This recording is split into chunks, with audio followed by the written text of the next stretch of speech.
I got the news months before it was all coming out. A pal of mine in the media messaged me one night in Florida, you know, and when I saw the message, I was like, could this season get any worse for me? Because we were expecting him to get sold for 85 million this summer. Got to sell on Head it, for United. Yeah. Of course we do. And that was like, you know, in my mind, with everything going on the last 12 months, I was like, just add it to the list. Not worried about the boys' health. Add it to the list. Just how much can I profit out of this? Hang on a second. Slightly one. Selfish take. Listen, hey, I took that kid from the Premier League to League One, and I sat with his dad and his agent. I told his dad to fire his agent when they wanted me to sell him to Barnsley. Sat in my office and said, stay with us a year, win the Golden Boot, and we'll sell you, with all due respect to Barnsley, a bigger club, and you will go to the top. And they all looked at me like I was an idiot. And 12 months later, he won the Golden Boot, and he got us moved to Brentford. Okay, so I love Ivan. His dad's great. Yeah, he is, yeah. Barry saw his dad a couple of days before the verdict came in, and his dad leans on Baz for advice. I'm not sure he'd be leaning on Baz, because Baz was banned from football for a month for making a bet. That's a joke, by the way. The way I look at it is simple. There's a problem in football, and it's not just Ivan Toney. There are hundreds of footballers right now as we speak betting on football. Yeah. We just don't know it. Unfortunately, yes, Ivan was caught. Yes, he shouldn't have done it. He didn't kill anybody. How do you know that's the case? Because there'll be a lot of people now raising eyebrows going, hold on a second, what? Is loads of footballers betting on football? That's against the rules. Don't be naive, Sam. I mean, I could tell you stuff about agents here that everyone in the game knows that goes on, but I'd probably end up getting shot when I leave this building. All right, the stuff that goes on in football would spin your head. When I leave football, I'll write a real book on some of the stuff that I know about what goes on. The reality is this. He obviously had an addiction, has a problem. And I'm not sure sending someone out to the middle of nowhere for the next 8 months is the right thing to do and the right way to help. If you have an alcoholic who has a bad addiction and is ill and they need help, and you turn around and vilify them, ostracize them, and send them out there with no support, what do you think they're going to do? They're going to start drinking again. This isn't to insult alcoholics or try and compare one with the other. It's an addiction. Here's my feeling on it. He needs the support. Yes, he was wrong. Yes, he made a mistake. Why he runs around scoring goals with Hollywood Bets written on his shirt, and why we have Sky Bet all around the stadiums. We have to help him. Yes, he needs a ban. Yes, he needs to be punished. I disagree with Simon. He should be allowed to train. He should be allowed to speak to his club. You said, well, the manager will still ring him, whatever else. Manager's probably terrified of ringing him, because there's probably other stuff written in there that'll be even further punishment. Well, interestingly, let's hear. And they also had all of Ivan's phones, by the way. They can do that. Let's hear what Thomas Frank did say about it, because he said, similar to you, the ban should be about rehabilitation. 100%. Yes, Ivan did something wrong. What I, on a personal note, don't get at all is how can you let him not be involved in football for the first 4 months? What do you gain from that? If you want to rehabilitate people, you give them education or you do something. So now it's like, okay, this is a sanction, leave it to yourself, find out, die or survive. I think that's the big thing. And it's not only for Ivan. I think he's an example for all in the football world to learn from, because we also need to review the relationship between football and gambling. But there's no doubt for me, the first 4 months he could be involved in football. He should be forced to go to 100 schools telling about his background, football, everything. I think that's how it should work. But I'm a football coach. What do I know? When you first heard that from Thomas Frank, you disagreed with him. Why? Well, I disagreed with some of the hypocrisy of it, because you couldn't write it. Excuse me. You couldn't write it. Matthew Benham has made his money from spread betting. So you have an owner of a football club that's in the space that someone has been found guilty. See, I understand, and I'm a huge admirer of Ivan Toney. I like his dad very much. I think they're very nice people, but I also think there is a problem with the integrity of sport if you don't deal with issues like that. People are saying, well, look at the sport's relationship with gambling. Oh, come off it. This is individual responsibility. People are making choices to be able to bet or not bet. Now, I can't speak to the addiction side of things. I can't speak to whether addiction is now the convenient argument to overcome a potential sanction or it's a legitimate situation. It's not my gift to speak to that. What I do believe is that if football wants to make this a particular solution to a problem that will compromise the integrity of the game, then there has to be significant consequences. Now, no one is suggesting that he can't go on and go to sporting charts and spend his time with Tony Adams' gang and make sure that any addiction issues that he's got that can be attended to. But there has to be... Might not be as easy as that. Well, okay, but there is a responsibility of the individual and there's a responsibility of the employer.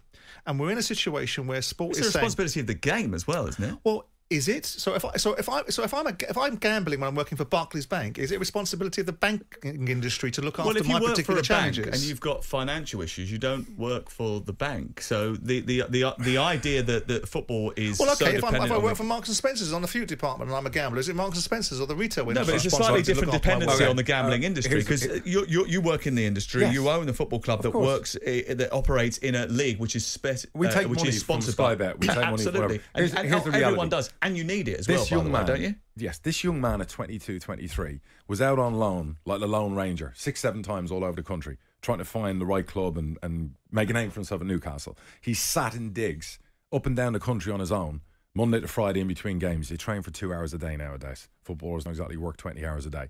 So he's home all day. He's partying, he's doing whatever, and he's gambling. Sometimes it's tough out there for a 22, 23-year-old. You're away from your family. I'm not defending the behaviour, excusing the behaviour. I just don't think this solves the problem.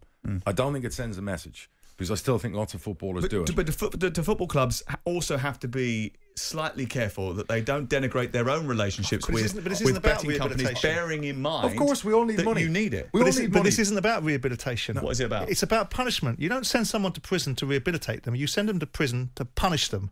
And maybe along the way, the rehabilitation kicks in.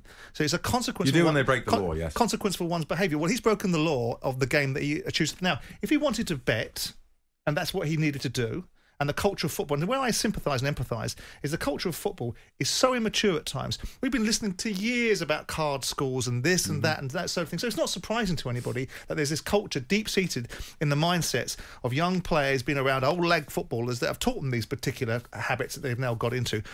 But you didn't have to bet on football, did you? You know that football is a forbidden fruit. If you wanted to bet on boxing, if you wanted to bet on other sports... We had a player who played the roulette thing. Yeah. And he lost his form and we ended up moving him on. And we know that. But gambling. the argument is not about the reality of whether he's done wrong. We all know he's done wrong. What is the best course of action and what is football's responsibility? Not this one. Well, I tend to think that if you want something to have concentrated people's minds, if you want the next generation of players to look at that and say, well, hang on a second, I don't want to be anywhere near that because there's a serious consequence for it, then you take down a big beast and you unfortunately make them the consequence of their actions. It'll be forgotten about in a few months. Well, I'm not sure it will. It will be. I'm not sure it will. Well, here's the reality. We still sit here with the media talking about the reasons why the problems in America are because of Donald Trump calling on an insurgency. Things have long legs, don't they? Of course they do. But if you're a player sitting there listening to this and you basically see Ivan Toney get 8 months for 300 bets or 500 bets and you're getting 100 grand a week, you probably think, well, you know what, I'll have 6 months off or 7 months off. The consequence. But also, if you're a football club owner, you're sat there in a situation going, where you have to pay him. I better make damn sure that I make sure that the message is imparted properly. So how do I do that? I bring Ivan Toney in to speak to my squad in my pre-season camp at St George's Park this July. I asked him to come in and speak to the squad of 28 and spend an hour telling them what a mistake this is, fine. How he's lost a move to a top 4 club. And you do that in summer. September when he's back in the football family. No, you do this in the summer. You know, at the end of the day, when they're all on holiday, or pre-season and not interested in anything else besides themselves. Pre-season. But listen, forget about that. He shouldn't be banned from training. He shouldn't be banned from being around his friends, his teammates, his manager. Ban him from playing, fine. But what are you trying to do to his character? We had a player a few years ago, young guy, spent 150 grand buying from Crawley. Concentrate his mind. Listen to this. We spent 150 grand on a centre back from Crawley. He failed to do a drugs test. He avoided the drug testers. Got 4 years. Got banned for 4 years. Yep. 4 years for a mistake. His career's done. That kid could have gone on and played higher. He made a horrible mistake. He would have failed the drug test, by the way. But he made a horrible mistake. Okay, then, so that's a bad example, then, isn't it? He would have failed the drugs test, Darragh. That's a silly argument. You can't turn and say he's ducked the drugs test, but he would have failed it anyway. No. There's the consequence. What I'm saying is, you want drugs in sport, if he you manned don't. up and done the test, he would have got 6 months. He got 4 years because he avoided the test. All I'm saying is, his career is done. I never know what happened to the kid, where he was mentally. Sometimes I worry about these young players, that we as clubs, the PFA, we don't do enough. And it's a tough world out there for some of them. They don't know how to handle celebrity status. I'm surprised at you because it falls into the narrative. I'd never concur with this narrative that we spend so much money as football club owners in investing in our academies, in our developments. Yep. We provide environments where they're scholastically supported, every aspect. But in the real world, people are going to fail in situations. In football, you get an opportunity to have a look at it. You're given real support. Yeah, it's not a sausage factory. We don't throw them out of any care or concern. But there is an element of, there is individual responsibility, there are parental responsibility, there are other guidelines that supersede the obligation of of the game. I just think that Ivan needed to be consequenced. I don't necessarily have a strong enough view about whether he should have been booted out of training. I certainly think a ban that reaches into the psyche of other people is useful. I don't disagree with the ban. Yeah. It's just everything around it. Then what would happen now is if we debated it and said, I'll tell you what, you can train with a team, right? But you've got the whole season next year. You've got 8 months now. You can't play for 8 months. Then there'd be a different argument about, hang on a second, what are we doing with this? They obviously had a menu, and we know that some of the construct of the Football League and the Premier League is a load of old tosh made up on the back of a fag packet. And the rules can be changed by guys like us if we bother to avail ourselves of the information, and we don't, because we've got bigger fish to fry, right? But the bottom line is that if their menu was, these are the sanctions, these are the punishments, if we don't like that menu as football club owners, then step up and have our responsibility and change it. And then we can start making an impassioned speech about what football should and shouldn't do. Yeah. We shouldn't want football players to be betting on events that can compromise the integrity of the game. With that. Do you do anything differently now with your players because of this incident and you found out that Ivan had this gambling problem? Simon's right a minute ago about he's surprised at my opinion change. My opinion was probably different 2 years ago. I saw a documentary, was it last summer or the summer before, about a player that came through an academy who went to another club who ended up committing suicide. And I saw the effect on his life, his parents, everyone around him, what happened to him when he was released, rejected, how nobody really followed up with him. And that had a profound effect on me, to think a little bit more about our academy, about our players. When I release players, like recently I had to make a decision with our academy director on 5 young 16-year-olds. And a lot of them weren't good enough. A couple I ended up giving an extra year to, probably because of what I saw.